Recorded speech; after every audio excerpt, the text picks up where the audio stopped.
तो दोस्तों, आज की खुशखबरी ये है कि सरकार ने 8th पे कमीशन का गठन कर दिया है और उसकी टर्म्स ऑफ रेफरेंस की घोषणा भी कर दी है। पे कमीशन की चेयरपर्सन होंगी जस्टिस रंजना देसाई और 2 मेंबर होंगे प्रोफेसर पुलक घोष और श्री पंकज जैन, जो कि पेट्रोलियम मिनिस्ट्री में सेक्रेटरी हैं।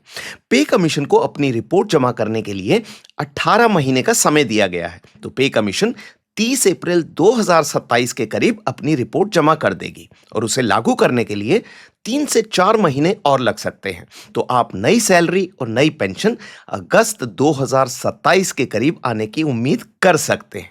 लेकिन आज के प्रेस रिलीज में एक इंटरेस्टिंग बात है और वो ये है कि सरकार ने कहा है कि पे कमीशन अगर कोई विशेष रिकमेंडेशन फाइनल कर लेती है तो पूरी रिपोर्ट की वेट किए बिना पहले भी सरकार के पास जमा कर सकती है। तो ऐसा हो सकता है कि जब भी किसी स्टेट में इलेक्शन आने वाला हो तो कुछ छोटे मोटे बेनिफिट फाइनल रिपोर्ट से पहले यानी 2026 में भी मिल जाए।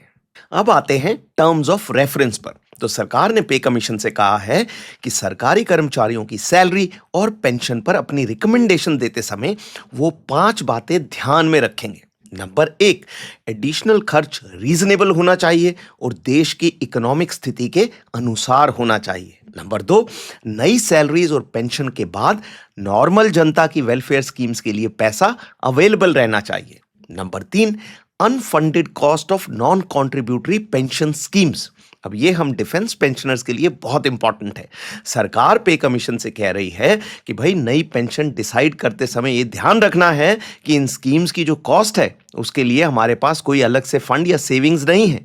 अब इस बात का असर क्या पड़ेगा ये तो समय ही बताएगा, लेकिन ये जो प्रेस रिलीज में अंग्रेजी लिखी है उसका मतलब यही है।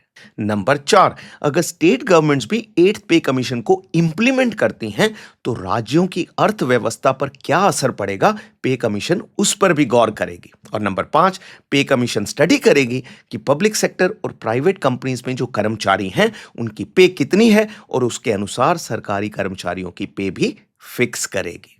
ऐसी और जानकारी के लिए मेरे चैनल को सब्सक्राइब करें। जय हिंद।